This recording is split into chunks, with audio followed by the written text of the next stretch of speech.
Hello guys, good morning to all of you. और मेरा नाम है अजीत। आज हम पढ़ने जा रहे हैं मैट्रिक्स 12th जो एनसीईआरटी है, सीबीएसई है, उसके लिए बहुत इम्पॉर्टेंट टॉपिक रहता है। दूसरे हम बात करें तो एनडीए, सीडीएस और ऑल ग्रेजुएशन लेवल के जितने भी एग्ज़ाम्स हैं उन सब के लिए ये क्या रहेगा, इम्पॉर्टेंट रहेगा। तो अब जब 12th में बच्चा आता है तो ये मैट्रिक्स वर्ड सुनकर थोड़ा हैरान जैसा हो जाता है, क्योंकि मैथ में हमने तो पहले मैट्रिक्स पढ़ा ही नहीं, ना पहले इसके बारे में सोचा है।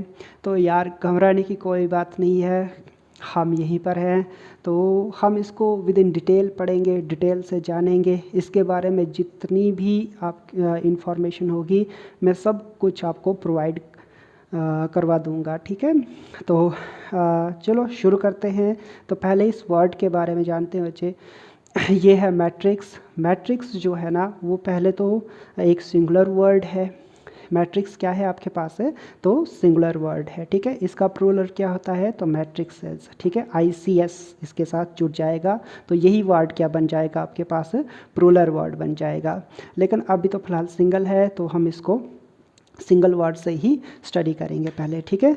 तो चलो फोकस करते हैं इसकी डेफिनेशन के ऊपर। तो क्या डेफिनेशन क्या बोल रही है कि अ मैट्रिक्स, ध्यान से देखिएगा, a matrix is a single is a rectangular array or table of numbers, symbols or expressions arranged in a row and column which is used to represent mathematical object। भाई इसको याद रखना है कि ये किसको यूज़ क्यों किया जाता है कि to represent a mathematical object और प्रॉपर्टी ऑफ सच ऑब्जेक्ट। तो ये पहले तो दो चीज़ों के लिए यूज़ किया जाता है। एक प्रॉपर्टी ऑफ सच ऑब्जेक्ट्स, उन्हीं ऑब्जेक्ट्स की प्रॉपर्टी, और दूसरा क्या है कि ये मैथमेटिकल ऑब्जेक्ट को रिप्रेजेंट करता है, ठीक है। अब तो डेफिनेशन से तो आप कुछ समझे नहीं होंगे, ठीक है। तो पहले डेफिनेशन पर ही फोकस करते हैं कि एक मैट्रिक्स जो है वो एरे है। कौन सी? रेक्टेंगल वाली एरे है। चलो रेक्टेंगल वाली एरे बना लेते हैं। तो ये देखिएगा, इसे हम क्या बोलते हैं, रेक्टेंगुलर एरे। ये आ गया आपके पास रेक्टेंगुलर एरे। अब यहाँ पर हम लिखते हैं कि ये ए मैट्रिक्स है। मान लो ए मैट्रिक्स है। अब इसमें क्या है कि ये एक रेक्टेंगुलर एरे है और टेबल है, या आप टेबल बोल सकते हो या एरे बोल सकते हो।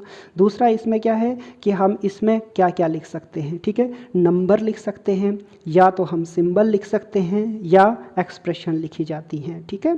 तो ऑल ओवर कहने का मतलब है कि किसी भी मैथमेटिकल ऑब्जेक्ट को रिप्रेजेंट करने के लिए हम मैट्रिक्स का भी यूज़ कर सकते हैं। इवन हम दूसरे चीज़ों से भी इन चीज़ों को सॉल्व कर सकते हैं।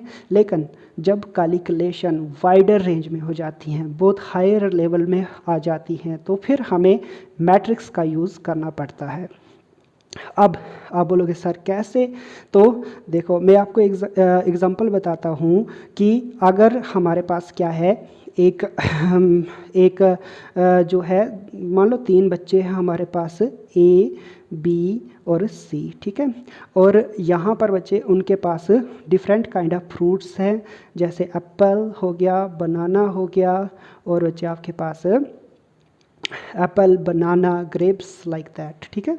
अब डिफरेंट काइंड्स के फ्रूट है बच्चे। तो मान लो ए के पास 2 एप्पल हैं, और बी के पास, ए के पास 2 बनाना भी हैं, और इसके 4 ग्रेप्स भी, मान लो 4 ग्रेप्स, 4 केजी मान लो यार, ठीक है, ग्रेप्स भी हैं। और सिंपल अगर हम बी की बात करें तो इसके पास 3, 5, 6 एप्पल, ग्रेप्स और बनाना है, ठीक है। और इसके अलावा बच्चे अगर ये चीज़ जो है दूसरी वाली, तो इसके पास मान लो 6, 5, 7, 6 कुछ इस लाइक दिस हैं, ठीक है। अब इन्हीं नंबर्स को हम किसी अगर एक रेक्टेंगुलर एरो में लिखते हैं तो उसी चीज़ को हम क्या बोलेंगे, मैट्रिक्स बोलेंगे। ठीक है, अब यहाँ पर सिर्फ ये वाली चीज़ें नहीं लिखी जाएंगी, सीधे नंबर्स को हम यहाँ पर लिखेंगे। तो हम इसके अंदर क्या लिख सकते हैं, तो पहले आपने ध्यान रखना कि हम नंबर्स को लिख सकते हैं, दूसरा हम सिंबल्स लिख सकते हैं, और तीसरा एक्सप्रेशंस भी यहाँ पर लिख सकते हैं। ठीक है, और लिखने का तरीका कौन सा रहेगा, रोज एंड कॉलम्स का। अब मान लो ए मैट्रिक्स से हमारे पास, तो यहाँ पर मैं इसकी एंट्रीज डाल रहा हूँ। देखिएगा, जैसे हम 2 की जगह पर लिखेंगे A1 2, फिर हम लिखेंगे A1 1, पहले क्या होगा 1 1, फिर क्या होगा A1 2, फिर डैश डैश डैश डैश, ऐसा चलता जाएगा। और यहाँ पर क्या आएगा A1 N बच्चे। ठीक है, कहाँ तक चलता जाएगा, ये n तक ऑब्जेक्ट्स को हम इसके अंदर रिप्रेजेंट कर सकते हैं।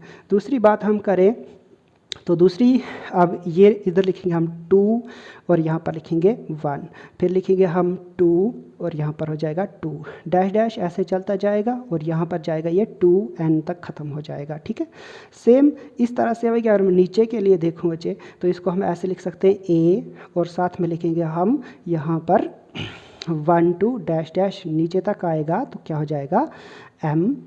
ठीक है, और ये हो जाएगा आपके पास 1। इधर भी हम अगर ऐसे लिखें तो यहाँ पर भी हो जाएगा डैश डैश A M और 2, और यहाँ पर हम लिखे डैश डैश तो A M और यहाँ पर हो जाएगा N। ठीक है, तो इस तरह से ये एक मैट्रिक्स को रिप्रेजेंट किया जाता है। ठीक है, और यहाँ पर टेलिए HERE वेयर, ये जो A11 है इसको हम ऐसे लिखते हैं AI और J का मतलब क्या रहेगा कि जो A वाला I फॉर रो और J फॉर कॉलम। ठीक है, तो AIJ का मतलब सिंपल सा ये हमें पता चलेगा कि ये ith रो है और jth कॉलम है। ith रो और कौन सा कॉलम, jth कॉलम। ये आपने समझना है यहाँ पर कि जो भी ये पहला एलिमेंट है वो कहाँ पर आ रहा है, तो आपने बोला सर ये ith रो है और jth कॉलम है। अगर मैं इस A11 की बात करूँ तो हम बोलेंगे सर ये पहली रो और पहले कॉलम में है। ठीक है, तो अब आप सबको पता है कि अगर हम इसको आगे की तरफ देखें तो ये क्या हो जाएंगे आपके पास रोज, और अगर हम इसको नीचे की तरफ देखें तो क्या हो जाएगा हमारे पास कॉलम्स NS। तो ये आगे के लिए क्या हो जाएंगे हमारे पास कॉलम और नीचे। आई होप आपने समझा होगा। अब यहाँ पर बच्चे एक और चीज़ होती है order of matrix, ORDER, order of matrix MATRIX। तो ऑर्डर ऑफ मैट्रिक्स क्या होता है, ऑर्डर ऑफ मैट्रिक्स होता है बच्चे कि कितनी ऑर्डर ऑफ मैट्रिक्स रहेगा हमारे पास कि कितने नंबर ऑफ रोज़ हैं, तो हमने बोला n नंबर ऑफ क्या हैं रोज़ हैं, और क्रॉस में m नंबर ऑफ क्या है कॉलम्स हैं। तो हमारे पास सिंपल सा ये पता चला कि जो ऑर्डर है मैट्रिक्स का वो क्या रहता है n क्रॉस m, तो इसको बोलते हैं ऑर्डर ऑफ मैट्रिक्स। अब मैं एग्जांपल देता हूँ कि एक A मैट्रिक्स है हमारे पास, ये हमारे पास A मैट्रिक्स है और A matrix is equal to, ये किसके बराबर रहेगी हमारे पास, लिखो 1 2 3 4, ये लिखते हैं हम, तो ये A मैट्रिक्स है। अब मैं बोलूँ कि A1 2 कौन सा एलिमेंट है, तो आपने बोलना है पहली रो और दूसरा कॉलम। ठीक है, तो पहली रो में और दूसरा कॉलम, तो पहली रो आगे के लिए और दूसरा कॉलम ये वाला, तो इसमें एलिमेंट आएगा 2। अगर मैं बात करूँ बच्चे A3 तो होगी नहीं रो, इसमें 2 ही रो हैं। ठीक है, तो हम इसको लिखते हैं 2 2, ये वाला कौन सा एलिमेंट है, तो आपने बोलना सर 4। देखो दूसरी रो और दूसरा एलिमेंट। अगर हम बात करें इस वाले एलिमेंट की तो इसको हम कौन सा एलिमेंट बोलेंगे, तो इसको हम बोलेंगे 2 1 इज इक्वल टू 3। तो लाइक दिस आप ढूंढ सकते हो कि कोई भी एलिमेंट कैसे निकाला जाता है किसी भी मैट्रिक्स में। ठीक है, तो ऑर्डर मैट्रिक्स का देख लेना है, ith इसकी रोज़ होती हैं और jth को हम कॉलम बोलते हैं, और मैट्रिक्स में क्या है तो हम नंबर लिख सकते हैं, एक्सप्रेशंस लिख सकते हैं, और इनको एक अरेंज किया जाता है बच्चे आपके पास रोज़ और कॉलम के हिसाब से। ठीक है, और इस तरह से हम प्रॉपर्टी ऑफ किसी भी मैथमेटिकल ऑब्जेक्ट की प्रॉपर्टी या मैथमेटिकल ऑब्जेक्ट को हम रिप्रेजेंट कर सकते हैं। ठीक है, तो इसमें आपने मोस्टली क्या रखना है, दो चीज़ें याद रखनी है। एक आइथ जो है उसको हम रो बोलते हैं, और जेथ क्या होगा हमारे पास, कॉलम होगा। ठीक है, और नेक्स्ट आपने ये याद रखना है कि ऑर्डर ऑफ मैट्रिक्स क्या है। तो आपने याद रखना है कि m क्रॉस n जो होता है वो क्या होता है, ऑर्डर होता है मैट्रिक्स का। ठीक है, और मैट्रिक्स होता क्या है, तो a matrix is a rectangular array और table of numbers, symbols or expressions arranged in a row and columns which is used to represent mathematical object or property of such objects। तो ये हमारे पास क्या आ जाएगा, मैट्रिक्स आ जाएगा। ठीक है, तो चलो अब नेक्स्ट आगे बढ़ जाते हैं हम। तो टाइम ज़्यादा कंज्यूम ना हो इसलिए मैंने ये चीज़ें अपनी बुक पर लिख कर ही रखी हैं पहले ही। तो अब हम स्टडी करते हैं इक्वलिटी ऑफ मैट्रिक्स। तो यहाँ पर इसको पढ़ने से पहले अब आपके दिमाग में आ गया होगा इक्वलिटी ऑफ टू मैट्रिक्सेस। ठीक है, तो कैसे इक्वलिटी को हम एक्सप्लेन करते हैं, देखो बिल्कुल आसान सी चीज़ है ये। दो मैट्रिक्स को हम इक्वल तभी बोलेंगे if they have same order, अगर उनका ऑर्डर सेम है, और जो एंट्री के ऑब्जेक्ट्स हैं उसमें या एलिमेंट्स हैं वो क्या होने चाहिए, आपके पास बराबर होने चाहिए। ठीक है, एक बार डेफिनेशन पर फिर फोकस कीजिए तो देखिएगा यहाँ पर डेफिनेशन में ये लिखा हुआ है कि टू मैट्रिक्स, देखो two matrix are said to be equal if they have same order, अगर उनका ऑर्डर क्या है हमारे पास, सेम है, that is m cross n। दोनों मैट्रिक्स का ऑर्डर क्या रहना चाहिए, m cross n, same order रहना चाहिए। और जो एलिमेंट है ए आई जे वो किसके बराबर होने चाहिए, बी आई जे के। फॉर ईच मैट्रिक्स आई जो है 1 2 से m चलेगा, और जे जो है I2 से कहाँ पर चलेगा, n चलेगा। ठीक है, तो ऐसी मैट्रिक्स को हम क्या बोलेंगे, इक्वल मैट्रिक्स। बच्चे अगर एग्जांपल के तौर पर हम देखें तो मान लो मैं दो मैट्रिक्स लिखता हूँ, A इज़ इक्वल टू, इसको लिखते हैं 1 2, इसको लिखेंगे हम 4 और 5। ठीक है, तो आप देखिए यहाँ पर बी मैट्रिक्स को अगर हम लिखें तो इसको भी ऐसे लिखना पड़ेगा 1 2 और ये हो जाएगा 4 और 5। ठीक है, अब देखो इनका ऑर्डर क्या है, सेम है। तो अगर इसकी ऑर्डर की बात करें हम तो ये 2 बाई 2 की मैट्रिक्स है और ये भी 2 बाई 2 की मैट्रिक्स है। ठीक है, तो इसमें जो एलिमेंट हैं वो क्या होंगे, एक दूसरे के, देखो ए आई जे ये बराबर है बच्चे इस वाले एलिमेंट के। ठीक है, तो सेम एलिमेंट यहाँ पर आ जाएंगे, तो ऐसी मैट्रिक्स को हम क्या बोलेंगे, इक्वल मैट्रिक्स बच्चे। ठीक है, दो मैट्रिक्स क्या हो जाएंगे, इक्वल मैट्रिक्स हो जाएंगे। और इसको हम लिखे कैसे, या ये कैसे लिखा जाता है, तो A is equal to B के बराबर। कैसे लिखते हैं इस मैट्रिक्स को, ए इक्वल टू बी के बराबर। तो आई होप आपने समझा होगा कि मैट्रिक्स की इक्वालिटी क्या होती है। तो हम सिंपल अपनी भाषा में अगर बोलें कि दो मैट्रिक्स को हम इक्वल तभी कहेंगे जब उनका ऑर्डर सेम हो और जो एलिमेंट ए के हों वही एलिमेंट क्या होने चाहिए, आपके पास बी के होने चाहिए। तो तभी हम बोलेंगे कि मैट्रिक्स क्या है, आपके पास इक्वल है। अब आगे बढ़ते हैं, तो आगे अब हम डिस्कस करेंगे ज़ीरो मैट्रिक्स क्या होती हैं। ठीक है, तो यहाँ पर ज़ीरो मैट्रिक्स की डेफिनेशन पर अगर हम फोकस करें तो इसमें लिखा हुआ है कि a matrix, zero matrix, a matrix in which each element, ठीक है, हर एक एंट्री या एलिमेंट इज़ ज़ीरो, जिसमें सारे एलिमेंट क्या होंगे, हमारे पास ज़ीरो होंगे, तो उसी को हम क्या बोलेंगे, ज़ीरो मैट्रिक्स बोलेंगे। ठीक है, मतलब कि हर एक एंट्री उसमें क्या होगी, ज़ीरो टाइम्स होगी या ज़ीरो होगी बच्चे। ठीक है, it is denoted by O से। इसको हम किससे डिनोट करेंगे, ओ से करेंगे। और इसके एग्जाम्पल के लिए, ठीक है, एग्जाम्पल के लिए अगर आप देखोगे तो ओ मैट्रिक्स इज इक्वल टू हम लिखेंगे यहाँ पर 0 0 0 0 लाइक दिस। ठीक है, ये हो गया बच्चे। इसका ऑर्डर अगर हम देंगे तो इसमें दो रोज़ हैं, ठीक है, आगे के लिए 1 और ये 2, दो रोज़, और नीचे के लिए अगर देखोगे तो 1 और 2 कॉलम है, तो इसका ऑर्डर होगा 2 बाई 2। अगर हम 3 बाई 3 की मैट्रिक्स की एग्जांपल दें आपके पास, तो हम लिख सकते हैं कि ओ मैट्रिक्स इज इक्वल टू, इसमें अगर 0 0 0 और ये अगर 0 0 0 अगेन 0 0 0, तो अब ऐसी मैट्रिक्स का ऑर्डर क्या रहता है आपके पास 3/3। तो ये होगी 3/3 की मैट्रिक्स। और अगर ईच एंट्री क्या होंगी आपके पास 0 होंगी, तो हम उस वाली मैट्रिक्स को क्या नाम दिए हैं, 0 मैट्रिक्स। ठीक है, चलो आगे बढ़ जाते हैं। तो आगे हमारे पास टॉपिक रहेगा आपके पास स्क्वायर मैट्रिक्स। कौन सी मैट्रिक्स है ये, स्क्वायर मैट्रिक्स। तो यहाँ पर ध्यान दीजिएगा स्क्वायर मैट्रिक्स क्या होती है। ठीक है, तो इसको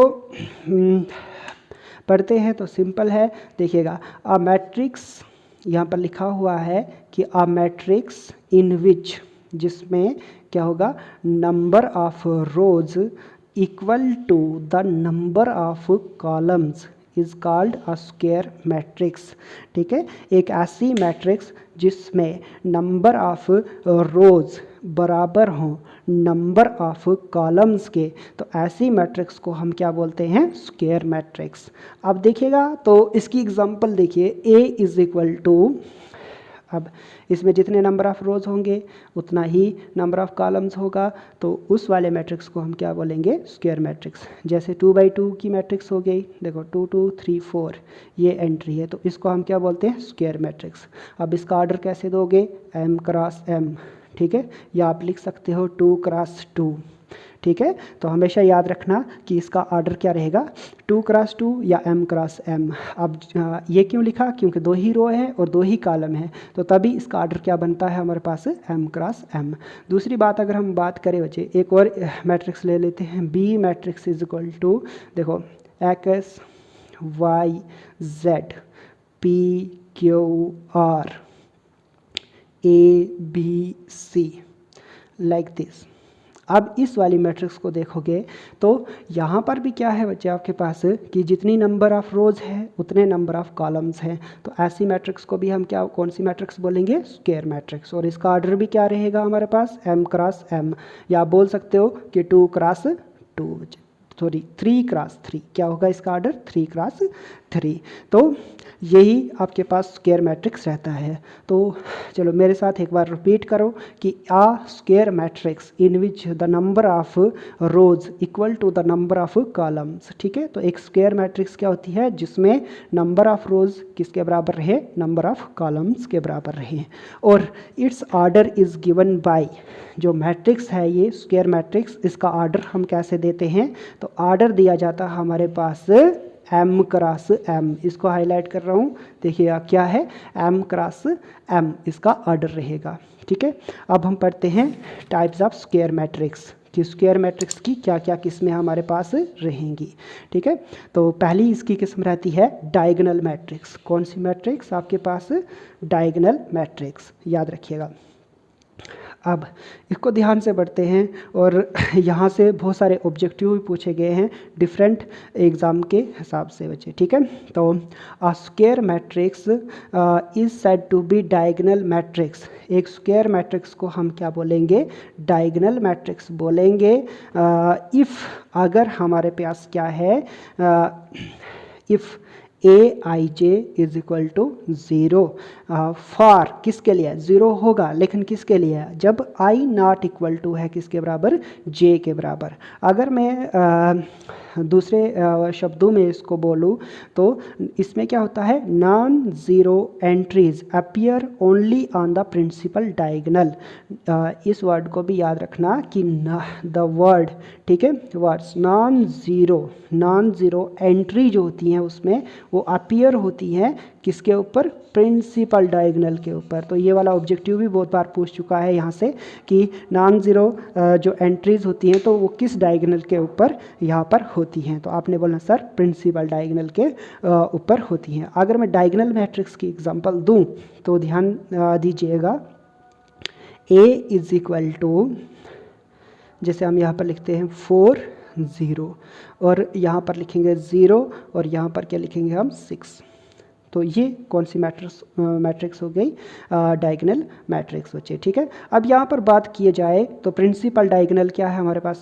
4 और 6। इस वाले डायगोनल को हम बोलते हैं प्रिंसिपल डायगोनल, ठीक है। और ये वाला जो डायगोनल है तो इस डायगोनल में सारी एंट्रीज क्या रहेंगी? 0। अगर मैं 3/3 सॉरी ये एक बार फिर सुनिएगा कि यहाँ पर प्रिंसिपल डायगोनल कौन सा रहेगा आपके पास? 4 और 6 रहेगा, और ये क्या रहेगा आपके पास? 0/0। बाकी सारी एंट्रीज क्या रहेंगी इसमें? 0, और सिर्फ प्रिंसिपल डायगोनल के ही एलिमेंट रहेंगे। तो यहाँ पर लिखा है कि non entries appear only on the principal diagonal. Non zero entry सिर्फ प्रिंसिपल डायगोनल पर ही अपीयर होंगी, बाकी सारी एंट्रीज इसमें क्या रहेंगी आपके पास? 0 रहेंगी, ठीक है। अगर हम 3/3 की बात करें, स्केलर मैट्रिक्स को हम बाद में डिस्कस करेंगे आपके साथ। अगर हम 3/3 मैट्रिक्स की बात करें, ठीक है, तो देखिएगा ए मैट्रिक्स इज इक्वल टू, इसको लिखते हैं एक्स, ये रह गया आपके पास 0 0। दूसरा लिखते हैं हम 0 वाई, और ये भी 0। और नेक्स्ट है आपके पास 0 0 जेड, तो that is also an diagonal matrix बच्चे, या डायगोनल मैट्रिक्स। अब ये भी क्या है आपके पास? डायगोनल मैट्रिक्स है। इसमें जो एंट्री आपको अपीयर दिखाई दे रही है आपके पास, वो कहाँ पर दिखाई दे रही हैं? सिर्फ नॉन डायगोनल एलिमेंट के ऊपर। नॉन जीरो एंट्री कहाँ पर हो रही हैं? तो प्रिंसिपल डायगोनल के ऊपर हो रही हैं। बाकी सारी एंट्रीज इसमें क्या रहेंगी आपके पास? 0 रहेंगी, ठीक है। अब बात करते हैं, यहाँ से ऑब्जेक्टिव पूछता है कि square matrix is said to be diagonal matrix if A is A I J equal to 0, ठीक है, 0। और फिर आगे बोलता है फार बाकी डिफरेंट ऑप्शन देकर रखेगा। तो कहाँ पर होंगी बच्चे? जहाँ पर आई नॉट इक्वल टू जे के बराबर होगा, ठीक है। मतलब आई नॉट इक्वल टू जे के बराबर, इस वाले पॉइंट को आप बिल्कुल ध्यान में रखोगे। हर वक्त ये क्वेश्चन जो है एग्ज़ाम में वो पूछता है। तो यहाँ पर अब देखो, नॉन ज़ीरो एंट्रीज़ के बारे में हम बात करें, आई नॉट इक्वल टू जे का मतलब होता है, देखो यहाँ पर क्या होगा? पहला एलिमेंट एक्स, तो इसकी अगर हम एंट्री देखें, एक्स की एंट्री देखें, तो ये आई के ऊपर है, या आई जे भी बोल सकते हैं आप इसको, ठीक है। तो इस वक्त आई जे क्या होगा? तो आप बोलोगे सर 1 1, ठीक है। तो आई इक्वल टू जे हो गया, तो यहाँ पर ही नॉन ज़ीरो जो है डिजिट आएगा। दूसरी अगर हम बात करें यहाँ पर, तो यहाँ पर भी वाई जो है वहाँ पर क्या होगा? आई जे। तो आई जे क्या है यहाँ पर? तो सर 2 2 है। अगर यहाँ पर देखें हम, तो जेड कहाँ पर आ रहा है आपके पास? तो ये 3 3 पर आ रहा है, तो यहाँ पर भी आई इक्वल टू जे। तो बाकी यहाँ पर देखो आई जे का मतलब होता है डिफरेंट एलिमेंट्स। जैसे इसमें आई थ्रो होगी, जेथ कॉलम होगा। तो अगर मैं इस वाले एलिमेंट की बात करूँ, इस वाले की, तो ये कहाँ पर है? तो आप बोलोगे सर 1 और 2 पर है ये, ठीक है। A1 2 का एलिमेंट है 0। अब यहाँ पर देखो, आई जो है वो नॉट इक्वल है जे के, मतलब 1 कभी भी बराबर नहीं होगा 2 के, तो तभी वो वाले सारे एलिमेंट क्या होंगे? 0 होंगे। जो भी आई जे वाले एलिमेंट होंगे, सिर्फ वही वाले एलिमेंट रहेंगे जहाँ पर आई जो है वो बराबर होगा किसका? जे का। तो ऐसी मैट्रिक्स को हम कौन सी मैट्रिक्स बोलेंगे? Diagonal matrix. हमेशा याद रखिएगा और इन चीज़ों को नोट कीजिएगा, साथ साथ में नोट कीजिएगा। कापी आपके पास, अपनी कापी रखिए साथ में, और साथ में यार पढ़ते जाइएगा, ठीक है। अब ये जो मैथ होता है ना यार, ये सब चीज़ों का पापा है, पापा समझते हो ना, पापा, तो इसको पापा जी बोलते हैं, ठीक है। यहीं से शुरू होगा आपका केमिस्ट्री, यहीं से शुरू होता है फिज़िक्स, और बहुत सारे अदर सब्जेक्ट्स में भी मैथ का क्या रहता है? बहुत बढ़िया सा रोल रहता है, ठीक है। तो चलो अब नेक्स्ट शुरू करते हैं। इसमें आइडेंटिटी मैट्रिक्स क्या होता है, ठीक है। अब a square matrix A is equal to I J with, अब यहाँ पर देखिएगा कि एक स्क्वायर मैट्रिक्स, ये भी किसकी किस्म है? एक स्क्वायर मैट्रिक्स की ही किस्म है। तो इसमें लिखा है कि अ स्क्वायर मैट्रिक्स ए आई जे, उसकी एंट्रीज होंगी विद आई जे 1 और 0। अब इसमें क्या होगा कि 2 ही एंट्री होंगी। इस मैट्रिक्स में क्या होगी? सिर्फ 2 एंट्री होंगी। 2 एंट्री कौन सी है? तो पहला है 1, और दूसरी एंट्री कौन सी है? तो आप बोलोगे 0 है, ठीक है। तो अ स्क्वायर मैट्रिक्स जिसमें क्या रहेगी एंट्री आपके पास ए आई जे विद एंट्री क्या है उसमें 1 और 0 इसकी एंट्री रहेगी। इफ़ साथ में ये वाली कंडीशन फॉलो करना, if i is equal to J, अगर i इक्वल टू जे है तो आप एंट्री कौन सी डालोगे 1, ठीक है, और i नॉट इक्वल टू जे तो एंट्री कौन सी होगी 0। अब मैं i j से बात जब करता हूँ तो आपने समझ जाना है कि सर बोल रहे हैं कि जब नंबर ऑफ कॉलम बराबर होंगे नंबर ऑफ रोज के तो तब उसमें एंट्री क्या आएगी 1। Got it. नेक्स्ट, अगर नंबर ऑफ कॉलम जो है या नंबर ऑफ रो जो है वो बराबर नहीं है नंबर ऑफ कॉलम के तो उस वक्त एंट्री कौन सी आएगी आपके पास 0। पता चला यहाँ तक। और उसी को हम क्या बोलेंगे आइडेंटिटी मैट्रिक्स। अगर हम बात करें तो इट इज़ डिनोटेड बाय आई, किससे डिनोट किया जाता है इसको आई के साथ डिनोट किया जाता है मैथ में। और आई इज़ इक्वल टू, इसमें आई क्या रहेगा आपके पास, तो देखिए पहले 2/2 की मैट्रिक्स बनाते हैं तो आई, अब देखो इस वाले एलिमेंट क्या होता है A11, तो 1 पर क्या आएगा 0 जब i इज इक्वल टू जे के बराबर है, ठीक है। और नेक्स्ट इसमें क्या आएगा आपके पास अदर एंट्री 0। अब यहाँ पर i नॉट इक्वल टू जे है तो यहाँ पर कौन सी एंट्री आएगी 0। दूसरी बात करते हैं तो यहाँ पर आता है 2 1, अब 2 1 है तो 2 1 में भी फिर क्या होगा आपके पास 0 आ जाएगा। और यहाँ पर लास्ट में यहाँ पर 2 2 है तो यहाँ पर आ जाएगा 1। तो सिंपल सी बात है कि जब i row equal to column के बराबर है तो एंट्री आएगी 1, और अगर रो बराबर नहीं है कॉलम के तो उस वक्त एंट्री आएगी आपके पास 0। आई होप आपने इसको समझ लिया होगा। अगर हम 3/3 मैट्रिक्स की बात करें तो i इज इक्वल टू, देखिएगा इसको हम कैसे लिखते हैं तो ध्यान दीजिएगा, इसको लिखेंगे पहले देखो यहाँ पर 1 1 होता है तो 1 आएगा, यहाँ पर आ जाएगा 1 2 0, फिर आ जाएगा 1 1 3, ये भी हो जाएगा 0। नेक्स्ट दूसरी बात हम यहाँ पर देखें तो ये आ जाएगा 0, यहाँ पर होता है 2 1, ये भी हो जाएगा 0, यहाँ पर होता है 2 2 तो यहाँ पर आ जाएगा 1 और यहाँ पर फिर 0, यहाँ पर होता है आपके पास 3 1, ठीक है 3 1, और यहाँ पर फिर यहाँ पर 3 2 0 और यहाँ पर 3 3, फिर आ जाएगा 1। तो इस वाले चीज़ को हम क्या बोलते हैं आइडेंटिटी मैट्रिक्स। इसका ऑर्डर है 2/2 और इसका ऑर्डर रहेगा आपके पास 3x3 बच्चे। ये भी एक स्क्वायर क्या है इसको हम बोलेंगे स्क्वायर मैट्रिक्स है, ठीक है। पर चला तो आइडेंटिटी मैट्रिक्स के लिए ये वाली कंडीशन, ठीक है, स्पेशली जो एग्ज़ाम दे रहे हैं एनडीए एट्सेट्रा का, तो ये वाली कंडीशन जो है वो याद रखिएगा, ठीक है। अब यहाँ पर नीचे आते हैं तो नीचे हमारे पास है ट्रायंगुलर मैट्रिक्स, ठीक है। अब इसकी डेफिनेशन पर थोड़ा सा फोकस करते हैं, ठीक है। तो अ स्क्वायर मैट्रिक्स, देखिएगा यहाँ पर लिखा है कि अ स्क्वायर मैट्रिक्स, जो स्क्वायर मैट्रिक्स है उसको हम बोलते हैं कि वो ट्रायंगुलर मैट्रिक्स है। A square matrix is said to be triangular matrix if अगर it is upper or lower triangular matrix, ठीक है। तो एक ट्रायंगुलर मैट्रिक्स को हम एक स्क्वायर मैट्रिक्स को ट्रायंगुलर मैट्रिक्स तब बोलेंगे जब वो क्या है आपके पास अपर या लोअर ट्रायंगुलर मैट्रिक्स है। अब आप पूछोगे सर अपर या लोअर ट्रायंगुलर मैट्रिक्स ये क्या होता है, ठीक है। तो कुछ नहीं भाई, ऊपर ट्रायंगल बनेगी या नीचे ट्रायंगल बनेगी। अब देखिएगा ध्यान रखिएगा। तो जैसे मैं अपर ट्रायंगल की बात करूं, अपर ट्रायंगुलर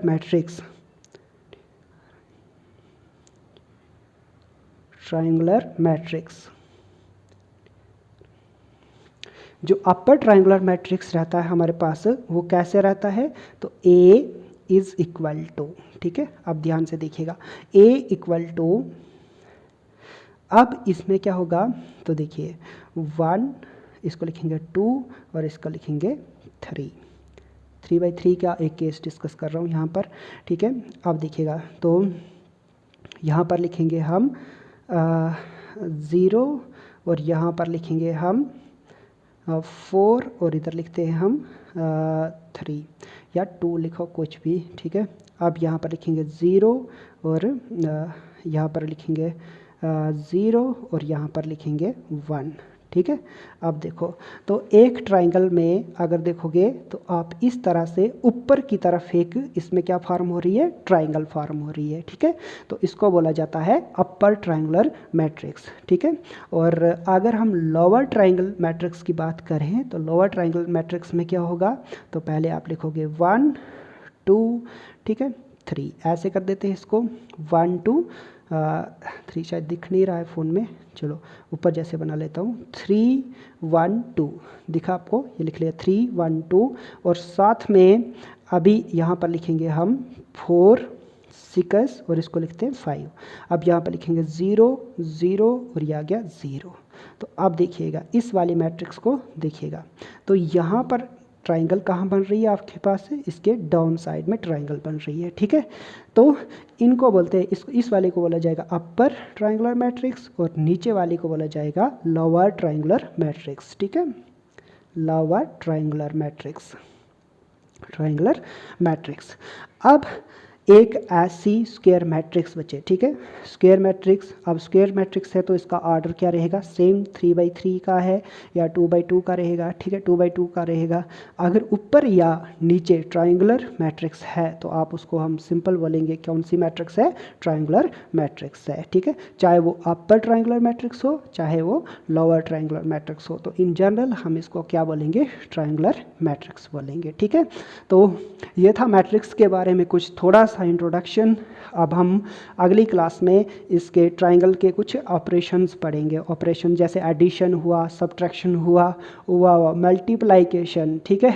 अब मल्टीप्लाइकेशन तो बहुत ही ज़्यादा इम्पॉर्टेंट है क्योंकि बहुत सारे बच्चों को मल्टीप्लाइकेशन में बहुत ज़्यादा प्रॉब्लम आती है, तो एक बार मेरे से पढ़ लेना, बहुत ईजी रहेगा। तो आज की वीडियो यहीं पर रखूँगा। जय हिंद, जय भारत, आपका दिन शुभ रहे।